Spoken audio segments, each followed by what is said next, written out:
வணக்கம் நண்பர்களே, காத்திரேவதி சீரியல் சும்மா பரபரப்பா போயிட்டு இருக்குன்னே சொல்லலாங்க. பரபரப்பான கட்டத்துல நம்ம முத்துப்பாண்டி கிட்ட நம்ம கார்த்தி வந்து சவால் விடுறாங்க. என்னடா நினைச்சுக்கிட்ட, நீ சண்முகத்துக்கு காலை முறிச்சா இந்த போட்டி நடக்காது, யாரும் சேர மாட்டாங்க அப்படின்னு வந்து அந்த இடத்துல நீ நினைச்சியா? அதெல்லாம் தப்பு கணக்கு.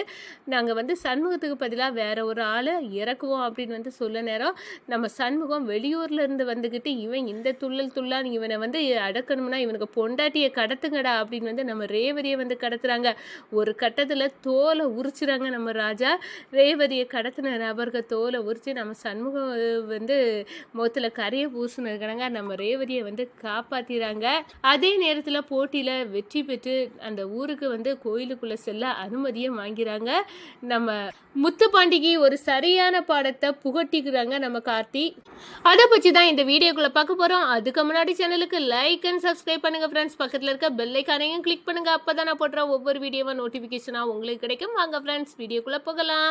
ஃபர்ஸ்ட் எடுத்த உடனே பார்த்தோம்னா ஒரு செம அதிரடியான பரபரப்பு கட்டம் தான். முத்துப்பாண்டி கிட்டே சவால் விட ஆரம்பிச்சுட்டாங்க நம்ம கார்த்தி. என்ன நினைச்சுக்கிட்ட, இந்த போட்டியில சண்முகம் பங்கேற்றா வெற்றி பெற்றுருவான் அப்படின்னு வந்து திமுறில் ஆளை வச்சு அவனுக்கு காலை உடைச்சிட்டியா முத்துப்பாண்டி? நீ நினைச்ச தப்பு கணக்கு தப்பு. ஏன்னா அவன் காலை உடைச்சிருக்கலாம், ஆனால் கண்டிப்பாக வந்து டீமோட நம்பிக்கையை உடைக்க முடியாது. ஏன்னா நாங்கள் வேற ஆளை களை இறக்கி இந்த போட்டியில் வெற்றி பெற்று இந்த ஊர் மக்கள் வந்து கோயிலுக்குள்ளே செல்ல அனுமதியை வாங்கி தருவோம் அப்படின்னு வந்து அந்த இடத்துல சொல்ல நேரம் முத்துப்பாண்டிக்கு செம கடுப்பாகுது. என்ன மீறி வந்து அவன் எதிர்த்து பேசினா, உள்ளூர்காரன் என்னை எதிர்த்து பேசாலே நான் உயிரோடு விட மாட்டேன் அப்படின்னு வந்து நினைக்கிறாங்க. அதே நேரத்தில் இப்போ வெளியூர்ல இருந்த ஆளை வந்து நம்மளை எதிர்த்து பேச அளவு துணிஞ்சிட்டானா, இது துணியக்கூடாதே, இது நல்லதில்லை அப்படின்னு வந்து ரவுடிகளை கூட்டு களை இறக்குறாங்க. எல்லா ரவுடிகளும் வந்து அந்த இடத்துல நாங்கள் பார்த்தா கபடி வேலையில் சேரது மாதிரி தான் இருப்போம். ஆனால் கையை காலை வெட்டி நாயெல்லாம் வந்து பொண்டாட்டி எதிர்த்து பேசினானே என் பொண்டாட்டியே கொலை பண்ணிட்டேன் அப்படின்னு வந்து சொல்ல அளவுக்கு உள்ள ரவுடிக நிறைய பேர் வராங்க. இதெல்லாம் பார்த்தோன்னே முத்துப்பாண்டிக்கு பொண்டாட்டிக்கு ஆட்டங்கானது. என்ன என் மாப்பிள்ளை வந்து பொண்டாட்டியை கொன்னவனுக்கு தொடர்பெல்லாம் வச்சிருக்காரு அப்படின்னா நம்மளுக்கும் அதே கதி தானா அப்படின்னு வந்து அவங்க யோசிக்க ஆரம்பிச்சுட்டானே. கடவுடனே சாமி கிட்ட போய் கும்பிட்றாங்க. என் கணவருக்கு புத்தியே சரியில்லை, இப்போ என் வயிற்றுல வேற குழந்தை இருக்கு, ஆனால் இவர் இப்படிப்பட்ட பாவத்தெல்லாம் செய்துட்டு இருந்தா கடவுளே இது என் பிள்ளைக்கு எல்லாம் வந்து சேரும் அப்படின்னு வந்து அந்த இடத்துல நினைக்கிறாங்க. அதே நேரத்தில் பார்த்தோன்னா நம்ம முத்துப்பாண்டி நம்ம ரேவதியை கடத்தணும் அப்படின்னு வந்து அந்த இடத்துல திட்டம் போட்டுறாங்க. இவ்வளோ தூரம் வந்து வெளியூர்லேருந்து இங்கே வந்து நம்மளை ஆர்டர் போட்டு சாட அளவுக்கு இவன் வந்துட்டானா, இவனுக்கு ஆட்டத்தை முறிக்கணும்னா ஃபஸ்ட்டு இவனுக்கு பொண்டாட்டியை தூக்குங்கடா, இவனுக்கு பொண்டாட்டியை தூக்கி அவளுக்கு வேட்டு வச்சுட்டானா எல்லாம் கரெக்ட் ஆயிரும் அப்படின்னு வந்து நம்ம ரேவதியை வந்து தூக்க வைக்கிறாங்க ஆளை வச்சு. ஒரு கட்டத்தில் நம்ம ராஜாவுக்கு தகவல் வருது, ரேவதியை கடத்திட்டான் இந்த முத்துப்பாண்டி அப்படின்னு வந்து தெரியுது. அடடா, பொங்கல் கொண்டாட சீர் கொடுக்க வந்த இடத்துல என் பொண்டாட்டி காணோனா இந்த குடும்பத்துக்கு நான் என்ன பதில் சொல்லுவேன்?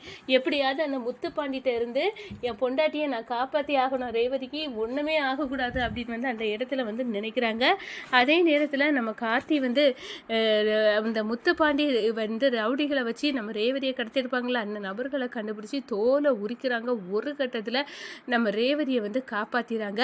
அதோட பார்த்தோன்னா அடி வாங்கின கார்த்திகையால் அடி வாங்கின அந்த நபர்கள் முத்துப்பாண்டிக்கு கால் பண்ணி நீங்கள் சொல்லி அவங்கள கடத்தணும், ஆனால் அவளுக்கு மாப்பிள்ளை புருஷன் வந்து காப்பாற்றிட்டு போயிட்டான் அப்படின்னு வந்து சொல்ல நேரம் என்னடா சொல்கிறீங்க, உங்களே தட்டி அவன் தூக்கிட்டானா பொண்டாட்டி அப்படின்னு வந்து சொல்ல நேரம் ஆமாம், ஒவ்வொரு அடியும் எங்களுக்கு மரண இடி கணக்காக கொடுத்தான், அவன் வந்து நம்ம நினைக்கிற மாதிரி சாதாரண ஆள் இல்லை அப்படின்னு வந்து சொல்ல நேரம் என்னடா சொல்கிற, உங்களால் முடியாதுன்னா நீங்கள் இப்படி சொல்லுவீங்களா அப்படின்னு வந்து அந்த இடத்துல வந்து நினைக்கிறாங்க. அதோட பார்த்தோன்னா என்ன இந்த முத்துப்பாண்டிக்கிட்டே நேரடியாக வந்து இவன் களை இறங்க வந்து துடிச்சிட்டான் அப்படின்னு வந்து செம்ம கோபத்தில் இருக்காங்க. பொண்டாட்டியை கடத்தின பிறகு கூட பொண்டாட்டியை காப்பாற்றிட்டான், இப்போ என்ன பண்ணி இவனுக்கு செக்கு வைக்க அப்படின்னு வந்து முத்துப்பாண்டி யோசிக்கிறாங்க. இன்னைக்கு இப்போ வந்து கபடி போட்டி வந்து நடந்தாகும், அதை யாராலையும் தடுக்க முடியாதாச்சு அப்படின்னு சொல்ல நேரம் நம்ம சண்முகத்துக்கு இடத்துக்கு பதிலாக நம்ம ராஜா வந்து களை இறங்குறாங்க. அதே நேரத்தில் இன்னொரு நபரை நான் போட்டியில் பங்கேற்க மாட்டேன்,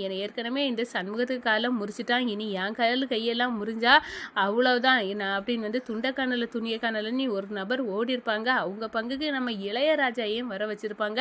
இளையராஜா என்னடா மச்சான் இப்படி கொண்டு என்னை இறக்கி விட்டுட்டே, எனக்கு கபடியை பற்றி தெரியாது, நான் சொல்லித்தரேன் எப்படி நேக்கா தப்பணும்னு மட்டும் ஐடியா இருந்தால் போதும். அவங்க நம்மளை விளையாட்டில் ஜெயிக்கிறதுக்காக வரல, ஒவ்வொரு அடியிலையும் நம்மளை வீழ்த்தி நம்ம கொலை பண்ண அளவுக்கு கொண்டு போகிறதுக்கு தான் இவனுங்களை இறக்கி விட்டுருக்கான். வேணும்னே இந்த முத்துப்பாண்டி இந்த ஊர் மக்கள் வந்து கோயிலுக்குள்ளே நுழையக்கூடாதுன்னு இந்த ஸ்கெட்ச் எல்லாம் போட்டு வச்சுருக்கான். இவன் திட்டம், இவன் கெட்டவனே இவ்வளோ ஸ்கெட்சு போட நேரம் நல்லவங்க நம்ம எவ்வளோ வந்து செய்யலாம். அதனால கண்டிப்பாக வந்து இந்த கணக்கை இவங்க போட்ட கணக்கை நம்ம முடிச்சு காட்டணும். அதுக்கு நீ என் கை கால் முறிஞ்சிடக்கூடாது அப்படின்னு வந்து சொல்ல நேரம் முடியாது, நான் இருக்கேன்ல, பயப்படாமல் களத்தில் இறங்குங்க அப்படின்னு வந்து அந்த இடத்துல வந்து நம்ம இளையராஜாவையும் களை இறக்கி விட்றாங்க. ஒரு கட்டத்தில் பார்த்தா ஞாக்கா நம்ம கார்த்தி வந்து அவங்க டீமை வின் பண்ணிடுறாங்க. அதோட பார்த்தோன்னா கோயிலில் ஊர் மக்கள் வந்து இவ்வளோ காலம் நாங்கள் வெளியே நின்று சாமி கும்பிட்டோம், இதுக்கெல்லாம் முற்றுப்புள்ளி வைக்குமாறு வெளியூர்லேருந்து ஒருத்தர் வந்து நம்மளுக்கு இந்த உரிமையை வாங்கி தந்திருக்காரு, முத்துப்பாண்டியை எதிர்த்திருக்காரு, இது ரொம்ப பெரிய சாதனை தான் அப்படின்னு வந்து ஊர் மக்கள் கொண்டாடுறாங்க. நம்ம முத்துப்பாண்டிக்கு பயங்கரமாக கவலை வருது. அடடா நம்ம எல்லாம் தோத்துட்டோம் அப்படின்னு வந்து சொல்ல நேரம் அவங்க ஒய்ஃபு சொல்கிறாங்க, இந்த பாருங்க நம்ம செய்து தப்பு, நம்ம வயிற்றுல உங்கள் வாரிசு இருக்குது, என் வயிற்றுல அப்படி இருக்க நேரம் நல்லபடியாக நம்ம இருந்தால் தான் நம்ம பிள்ளைங்களுக்கு நம்ம நல்லதை சம்பாரித்து வைக்க முடியும் அப்படின்னு சொல்ல நேரம் போடி நானே வெறுப்பேறில் இருக்க, நீ என் கண்ணு முன்னாடி நிற்கிற, நீ வெளியூர்லேருந்து வந்தவன் இப்படி ஒன்று என் முகத்தில் கறியை பூசிட்டு பண்ணியிருக்கான், நீ அவனுக்கு சப்போர்ட் பண்ணுறியா அப்படின்னு வந்து சொல்கிறீ கொந்தளிக்கிறாங்க. என் கண்ணு முன்னாடி நிற்காத, நான் பொண்டாட்டி பிள்ளை நீ வேற பார்க்க மாட்டேன் அப்படின்னு வந்து அந்த இடத்துல விரட்டி விட்றாங்க. அதே நேரத்தில் நம்ம சண்முகத்துக்கு வந்து சண்முகமும் அவருக்கு பொண்டாட்டியும் நாங்கள் சாதிக்கணும்னு நினச்சத எங்களால் சாதிக்க முடியலை, நீங்கள் வந்து சாதிச்சிட்டீங்க, பொங்கலுக்கு சீர் கொண்டு வந்துட்டு இந்த ஊருக்கே வந்து நன்மை செய்துட்டீங்க அப்படின்னு வந்து தலையில் தூக்கி வச்சு கொண்டாடுறாங்க. பொங்கலுக்கு இந்த ஊரில் உங்களுக்கு வந்து சிறப்பு கௌரவம் வந்து அளிக்கிறாங்க அப்படின்னு வந்து அந்த இடத்துல நம்ம பொங்கலுக்கு அந்த ஊரில் நம்ம ரேவதி ராஜாவுக்கு நல்ல மதிப்பு கிடச்சி கொண்டாடுறாங்கன்னு சொல்லலாம். ஒரு கட்டத்தில் இந்த சைடு பார்த்தோன்னா நம்ம ரேவதியையும் ராஜாவையும் காணாமல் நம்ம சந்திரகலா அப்படியே ஆடி போகிறாங்க. என்னடா இவங்க ரெண்டு பேரும் எங்கே போனாங்கன்னு தெரியலை, நம்ம போடுற திட்டத்தில் இவங்க ரெண்டு பேர்த்தையும் ஒன்று சேராமல் விடாமல் பிரிக்கணும் அப்படின்னு நினச்சா இந்த ரேவதி இப்போ அவன் பின்னாடி வந்து போயிட்டாலே, இப்போ எங்கே தான் போனாங்க அப்படின்னு வந்து அந்த இடத்துல மண்டையை பிச்சுட்டு இருக்காங்க. நம்ம ரேவதியோ நம்ம ராஜா தோளில் சாந்திட்டு, நீ வந்து உன்னை நம்பினவங்கள யாரையுமே கைவிட மாட்டா, நீ எல்லாத்துக்கும் நன்மை தான் செய்கிறா, ஆனால் இதை ஏன் எங்கள் அம்மாவுக்கு புரிய மாட்டேங்குது ராஜா அப்படின்னு வந்து கேட்க நேரம் உங்கள் அத்தைக்கு என் மேலே வந்து நம்பிக்கையெல்லாம் உண்டு, அதெல்லாம் இருந்தாலும் ராஜ சேதுபதியோட பேரன் அப்படின்னு உள்ள அடையாளத்துக்காக தான் என்னை வெறுக்காங்க ரேவதி, நீ புரிஞ்சுக்க. ஆனால் கண்டிப்பாக வந்து இந்த சண்முகம் அந்த ஏட்டு அவரோட மனைவி பரமேஸ்வரி வந்து ஒரு நாள் கண்டிப்பாக உண்மை சொல்ல நேரம் தெரிய வர, உங்கள் சிவகாமி பாட்டி சாவுக்கு எங்கள் தாத்தா பாட்டி காரணம் இல்லை அப்படின்னு வந்து தெரிய நாளைக்கு கண்டிப்பாக அத்தைக்கு என் மேலே உள்ள கோபம் பறந்து போகும், முத்துவேலும் தான் காரணம் அப்படின்னு வந்து உண்மை தெரியணும். இப்போ அதனால தான் உங்கள் அம்மா நம்ம ரெண்டு பேரும் செய்கிறதெல்லாம் வந்து பிடிக்காமல் இருக்காங்க ரேவதி, கூடிய சீக்கிரம் இதெல்லாம் நடக்கும். ஏன்னா ரேவதி உங்கள் அக்கா ரோஹிணிக்கு புள்ள பிறக்க நேரம் பிரிஞ்சு கிடங்க ஒரு 2 குடும்பமும் ஒன்று சேரோன்னு சொல்லியிருக்காங்களா, இன்னும் ஒரு 2-3 மாதம் தான், நீ வந்து வெயிட் பண்ணிக்கோ அப்படின்னு வந்து அந்த இடத்துல வந்து நம்ம ராஜா வந்து ரேவதி கிட்ட சொல்கிறாங்கங்க. வணக்கம்.